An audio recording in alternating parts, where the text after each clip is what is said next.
Mensagem que salva. Marcos capítulo 16, um texto que ainda fala do momento da ressurreição de Jesus. E ele diz assim: passado o sábado, Maria Madalena, Maria mãe de Tiago e Salomé, compraram aromas para irem embalsamá-lo. E muito cedo, no primeiro dia da semana, ao despontar do sol, foram ao túmulo. Diziam umas às outras: quem nos removerá a pedra da entrada do túmulo? E olhando viram que a pedra já estava removida, pois era muito grande. Entrando no túmulo, viram um jovem assentado ao lado direito, vestido de branco, e ficaram surpreendidas e atemorizadas. Ele, porém, lhes disse: não vos atemorizeis, buscais a Jesus o Nazareno que foi crucificado. Ele ressuscitou, não está mais aqui. Vede o lugar onde o tinham posto. Mas ide, dizei a seus discípulos e a Pedro que ele vai adiante de vós para a Galileia. Lá o vereis, como ele vos disse. E saindo elas, fugiram do sepulcro, porque estavam possuídas de temor e de assombro, e de medo nada disseram a ninguém. Havendo ele ressuscitado de manhã cedo, no primeiro dia da semana, apareceu primeiro a Maria Madalena, da qual expelira 7 demônios. E partindo ela, foi anunciá-lo àqueles que, tendo sido companheiros de Jesus, se achavam tristes e choravam. Estes, ouvindo que ele vivia e que fora visto por ela, não acreditaram. Depois disto, manifestou-se em outra forma a 2 deles que estavam de caminho para o campo. E indo eles, o anunciaram aos demais, mas também a estes 2 eles não deram crédito. Vamos ler o 14 e o 15 juntos? Finalmente, apareceu Jesus aos 11, quando estavam à mesa, e censurou-lhes a incredulidade e dureza de coração, porque não deram crédito aos que o tinham visto já ressuscitado, e disse-lhes: ide por todo o mundo e pregai o evangelho a toda criatura. Amém. Até aí, irmãos. Meus queridos, hoje pela manhã, quando conversamos sobre a ressurreição, eu quis, de uma forma mais discorrida, relembrarmos momentos dos discípulos, momentos que o Mestre teve com as pessoas, momentos que as pessoas puderam estar perto do Mestre, serem tocadas e curadas por Ele, serem de alguma maneira atingidas pelo seu grande amor e o seu cuidado. Nós conversamos sobre sentimentos que os discípulos tiveram. Sentimentos de pavor, de medo. E aqui deixei para a noite para falar um pouquinho também do sentimento da solidão e da ausência que os discípulos passaram. Às vezes fica para nós a ideia de que os discípulos, por já terem andado 3 anos com Jesus, estavam catedráticos, já sabiam tudo, já não sentiam e não se incomodavam com qualquer intempérie, mas não é verdade. Os discípulos, logo após a morte de Jesus, tiveram, por assim dizer, uma queda de semblante, de expectativa. É uma frustração que também bateu e abateu sobre eles. Eles olharam para a situação e, depois de andarem 3 anos com o Mestre, mesmo ouvindo todas as pregações e as verdades que Jesus disse, eles viram seu próprio coração desmaiar e perderem a vontade. Não existia mais o porquê lutar. Jesus morreu. Jesus não está mais com eles. Jesus não anda mais com eles. Jesus foi ceifado da terra dos viventes. E o que os discípulos conseguem ver é tristeza no horizonte. Todos nós sabemos que quando um líder é derrubado, um líder é morto, aqueles que se vangloriam daqueles que o seguiam, estão tripudiando, E nesse instante, havia um tripúdio, ou uma ação de desfeita para com eles, não somente na terra, mas também celestialmente existia. Porque, aparentemente, Satanás venceu. Jesus morreu. Jesus não está mais entre os homens. Mas é interessante que, ao olharmos para a ressurreição, nós estamos olhando não para uma situação adversa. Nós estamos olhando para o plano de Deus. Nós não estamos olhando para um momento na história que, quem sabe, vai dar certo. Talvez consigamos chegar lá. Nós estamos vendo o plano de Deus sendo cumprido. Ao voltarmos os nossos olhos para a Páscoa dos judeus, nós encontramos um momento específico deles. E esse momento é justamente o momento onde eles, estando no Egito, viveram durante 430 anos debaixo da escravidão. Experimentaram estar sob o jugo deste império e sentir ali a situação de não estar no controle das suas próprias vidas. Mas ainda era plano de Deus. Deus assim os deixou ali durante 400 anos, e eles clamaram ao Senhor nesse fim de 400 anos. E Deus, como tinha dito, os ouviu. Deus levantou para eles um libertador que nós conhecemos, chamado Moisés. Moisés é chamado por Deus para que liberte este povo do Egito. Mas não é Moisés e a força de Moisés e a capacidade dele, embora ele tivesse muita inteligência e conhecimento adquirido no Egito, mas não era a capacidade de Moisés que libertaria o povo. E sim a poderosa mão de Deus agindo sobre este servo. Moisés se dispõe nas mãos de Deus. Deus o envia e junto à mensagem 10 pragas sobre o Egito. 9 pragas se cumprem, mas o coração de Faraó continua empedernido, endurecido. E Deus envia a última praga, que é a morte dos primogênitos. Mas com ela existe uma razão de ser. Deus estava ali provendo e já mostrando que um dia existiria um libertador do seu povo, aquele que traria todos a uma só casa, aquele que reuniria todas as ovelhas do Senhor e receberia da mão do Pai todos aqueles que o Pai tem para salvar. E Jesus é este. Moisés esteve ali cumprindo toda a vontade de Deus, mas quando chegou na questão da morte dos primogênitos, não era mais Moisés o centro da história. Era o cordeiro da provisão de Deus. Quem estivesse numa casa, que os umbrais das portas e das janelas estivessem com o sangue do cordeiro, nesta casa não morreria o primogênito. Mas se alguém fosse achado fora de estar debaixo deste sangue, a morte o alcançaria, mesmo que fosse do povo judeu. Obediência era o que Deus queria do seu povo ali.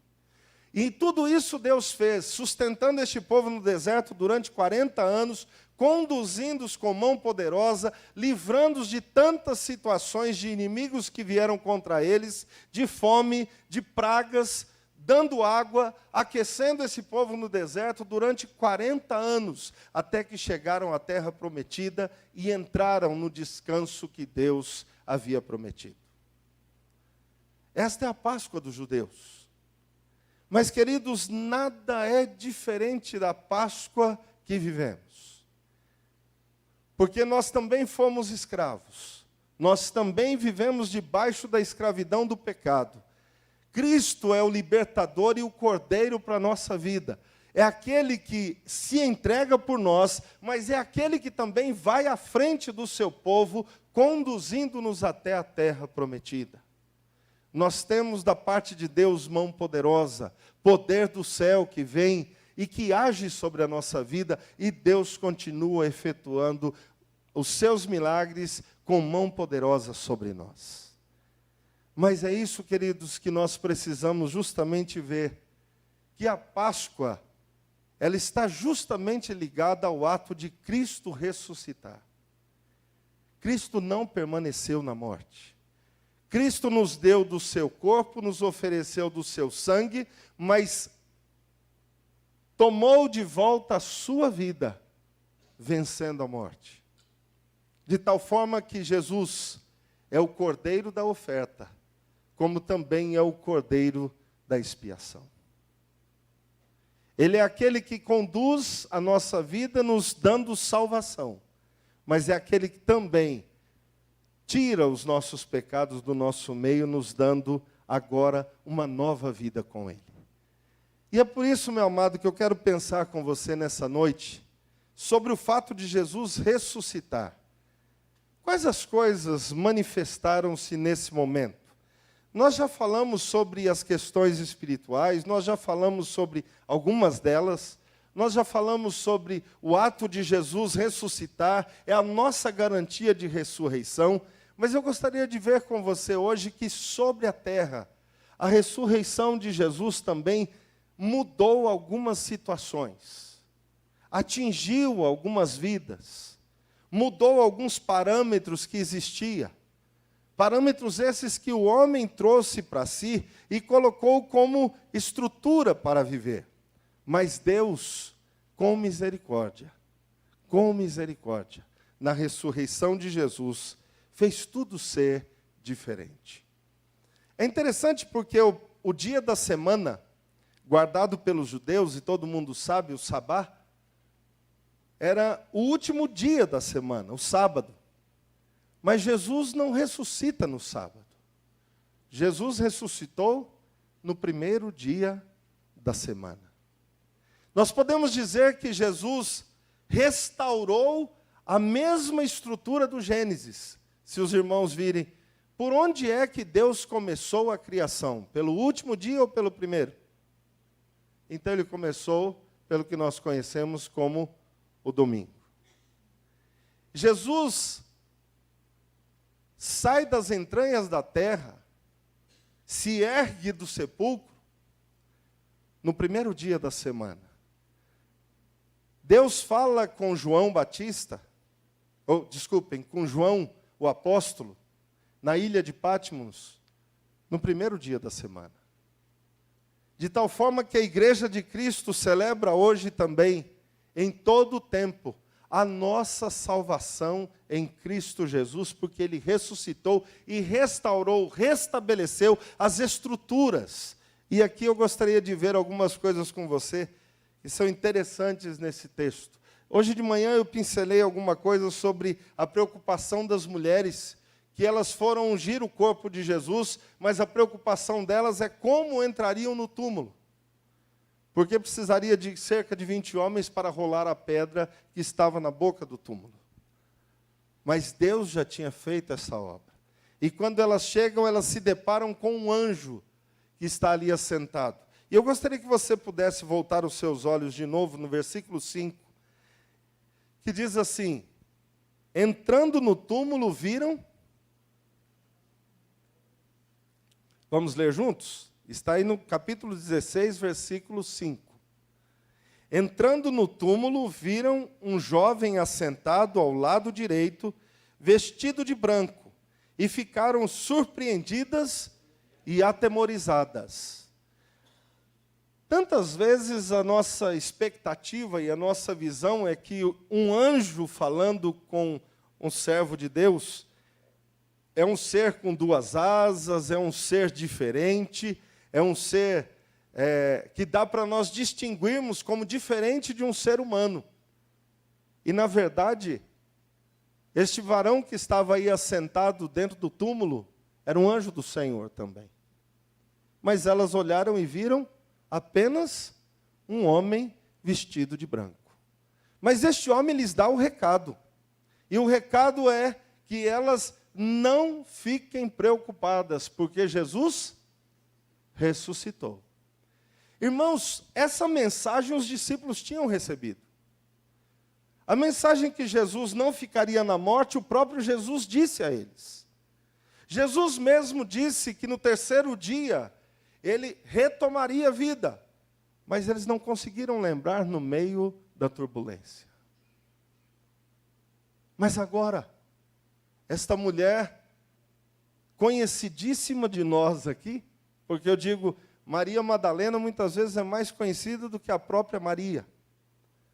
Porque esta mulher, ela se lança aos pés do Senhor, porque Deus a libertou de uma situação tremendamente terrível. Alguns dizem que a questão dos 7 demônios seriam doenças que ela tinha.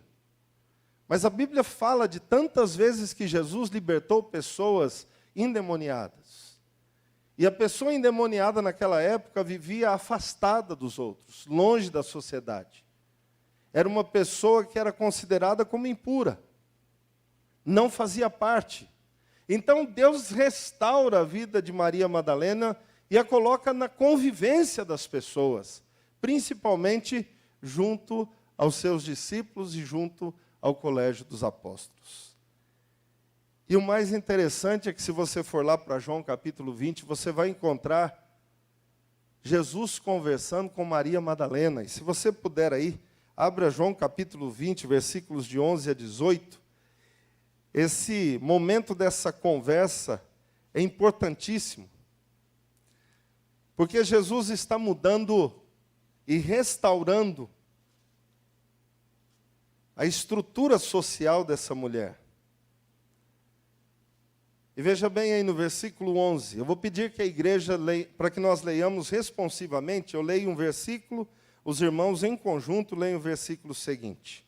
Maria, entretanto, permanecia junto à entrada do túmulo, chorando. Enquanto chorava, baixou-se e olhou para dentro do túmulo. E viu 2 anjos vestidos de branco, sentados onde o corpo de Jesus fora posto, um à cabeceira e outro aos pés. Então eles lhe perguntaram, mulher, por que choras? Ela lhes respondeu, porque levaram o meu Senhor e não sei onde o puseram. Tendo dito isto, voltou-se para trás e viu Jesus em pé, mas não reconheceu que era Jesus. Perguntou-lhe Jesus, mulher, por que choras? A quem procuras? Ela, supondo ser ele, o jardineiro, respondeu, Senhor, se tu o tiraste, dize-me onde o puseste, e eu o levarei. Disse-lhe Jesus, Maria. Ela, voltando-se, lhe disse, em hebraico, Raboni, que quer dizer mestre. Recomendou-lhe Jesus, não me detenhas, porque ainda não subi para meu Pai, mas vai ter com os meus irmãos e dize-lhes, subo para meu Pai e vosso Pai, para meu Deus e vosso Deus. Então, saiu Maria Madalena anunciando aos discípulos, viu o Senhor. E contava que ele lhe dissera estas coisas. Que maravilha! Esta mulher tem este encontro com Jesus, mas o interessante é que depois dele ressuscitado, Maria Madalena olha para Jesus e pensa ser ele quem? Um jardineiro. Em outro momento, discípulos e pessoas que andavam com Jesus, andam com Jesus pelo caminho e não o reconhecem. Jesus está junto deles e eles não conseguem detectar que é Jesus. De novo, os 2 varões, os 2 anjos que estão sentados, um à cabeceira e outro aos pés, no túmulo de Jesus, onde Jesus fora colocado, estão ali avisando, mas a sua aparência é de homem. É normal. Irmãos, Deus é presente. Jesus ressuscitou e a morte não o deteve. Ele está com a sua igreja, Ele é com a sua igreja. O Consolador é conosco, a promessa de Deus continua viva. A igreja anuncia não um Deus que foi morto e permaneceu na morte, mas um Deus que, enfrentando a morte, reaveu a vida, reteve todas as coisas nas suas mãos e diz a tudo que aí está, sou eu quem controlo a morte, a vida, os demônios e todas as coisas que aí estão. Este é o nosso Deus, queridos. Não há ninguém que possa fazer frente ao Senhor. Mas a alegria de vermos o que está descrito é que essa mulher, sendo, na sociedade de então, uma pessoa não para estar no meio de todos, mas a mulher já era colocada à parte, até mesmo no templo. É para ela que Jesus aparece primeiramente. Eu acho interessante que não desmereço nenhum dos discípulos, nenhum dos que foram chamados por Cristo, mas se os irmãos observaram na leitura do texto, todo mundo que anunciava para eles Jesus está vivo, eles não acreditavam. Eles não conseguiram crer. E Jesus não vai até eles num primeiro momento. Ele conversa com Maria Madalena. Uma mulher que, dentro da história, foi uma mulher possessa por espíritos imundos. Deus a libertou e a coloca tendo a primazia de anunciar aos discípulos que o Mestre ressuscitou. Jesus muda a estrutura da sociedade. Jesus muda o valor das pessoas. Porque Jesus não nos olha como a sociedade vê. Jesus não nos coloca na posição que o ser humano nos coloca. Jesus nos coloca na posição de amados de Deus. Nele, na pessoa dele. Mas é interessante, ainda voltando em Marcos capítulo 16, que mais uma atitude Jesus teve. E no anúncio do anjo, está assim, no versículo 7, acompanhe comigo. Ele diz assim, para que ela anuncie aos discípulos. E ele diz assim, olha, mas ide e dizei a seus discípulos e a Pedro que ele vai adiante de vós para a Galiléia. Preste atenção, irmãos, existe uma razão para Jesus dizer assim, para o anjo anunciar, dizendo, fala para os discípulos de Jesus e para Pedro. A razão é que a necessidade de uma restauração na vida de Pedro. Pedro foi o discípulo que sempre experimentou os momentos mais atirados e mais avançados na vida com o Mestre. Pedro andou sobre as águas. Quando foi indagado, ele disse, Jesus, eu morrerei por ti na cruz. Eu morrerei pelo Senhor. O Senhor não vai morrer. Eu estou à frente nessa história. Jesus, eu não sou que nem estes, os discípulos demais. Eu estou pronto. Eu estou junto com o Senhor. Mas na hora que apertou o cinto, Pedro negou Jesus. E é mais certeiro dizer que o sentimento de Pedro aqui era, não faço mais parte. Não mereço estar com aqueles que são de Cristo. Eu sou uma pessoa que neguei o Mestre.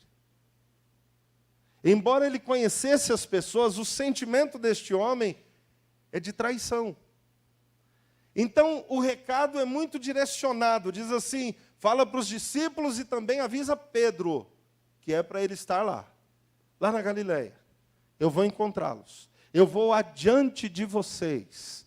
Nós vamos estar juntos no momento da minha subida. E o mais importante é que Deus, dentro da sua ação e da cura que Deus vai fazer, eu vou pedir que você volte aí um pouquinho os seus olhos no texto do Evangelho de João ainda, versículo 18. Eu quero convidar você para que leiamos juntos. A projeção aí não está acontecendo agora. Então, abra sua Bíblia e leia junto comigo. Ora, os servos e os guardas estavam ali, tendo acendido um braseiro por causa do frio, e aquentavam-se. Pedro estava no meio deles, aquentando-se também. Eu fiz questão de ler esse versículo com você, para que você possa ter o desenho do cenário que ali acontecera. Estava Jesus sendo interrogado, mas Pedro estava sentado com eles ao redor de um braseiro, de uma fogueira. Irmãos, é interessante que se você virar 2 páginas na sua Bíblia, aí, provavelmente 2 páginas, e for olhar no capítulo 21, olha o versículo 9. Ao saltarem em terra, vamos ler juntos? Ao saltarem em terra, viram ali umas brasas, e em cima delas peixes, e havia também pão. O que é que Deus fez para conversar com Pedro? Um braseiro. Você já viu o quanto marca para a nossa memória locais e cenários que nós vivemos? As coisas, quando acontecem, que te marcam muito, você marca qual era a cor da camisa que a pessoa estava, se tinha um quadro na parede, se o sol estava no crepúsculo ou no nascente, você guarda a situação. Deus vem através de Cristo, na ressurreição, curar Pedro. Quando Pedro reconhecera, ele estando no barco, porque ele já tinha desistido, ele falou, vou voltar a pescar. E ele está no barco fazendo a sua pescaria, e a noite inteira de novo não pegaram nada. E de repente eles viram um homem na praia, e este homem diz assim, tem peixe aí? Não pegamos nada. Então lança a rede do outro lado, do lado direito do barco. Eles lançaram a rede. E quando começaram a puxar as redes e viram os grandes peixes, Pedro de novo disse, é Jesus. Saltou do barco num impulso só e foi até a praia. E ele, na praia, tem um tratamento com Jesus. É como se Jesus dissesse, Pedro, lá no braseiro você me negou. Mas aqui no braseiro eu estou reavendo a sua vida e te dizendo, você é importante no reino dos céus. Eu te salvei, eu te remi. E ele coloca Pedro numa posição, e nós sabemos, eu não vou ficar aqui lendo, nós tivemos esses dias um sermão sobre isso, de Jesus perguntando a Pedro, tu me amas, tu me amas, tu me amas, Pedro? Restaurando o coração de Pedro, dizendo, pastorei o meu rebanho, pastorei as minhas ovelhas, cuida daqueles que eu estou entregando nas suas mãos, Pedro. Pedro está sendo tratado porque a ressurreição de Jesus é lugar de cura para as feridas e para as mazelas de cada um de nós também. Não importa se no passado você errou, se você negou, se você falhou, se nós fomos onde Deus não autorizaria e não desejaria. Importa que nos arrependamos. Importa que estejamos vivendo aquilo que Deus quer, no chamado que Ele tem para nós. Ele continua dizendo, filho, o seu lugar é na minha casa, não é perambulando pelo mundo, eu te salvei, eu te remi. Você não é do mundo, você é meu. Ser salvo por Cristo nos garante justamente essa posição diferente, queridos. Mas é uma posição onde Cristo diz assim para nós, agora não fique quieto. Não fique quieto. Anuncie o que eu fiz na sua vida. Fala para os outros que eu continuo salvando, que eu continuo restaurando, que eu continuo tratando de vidas.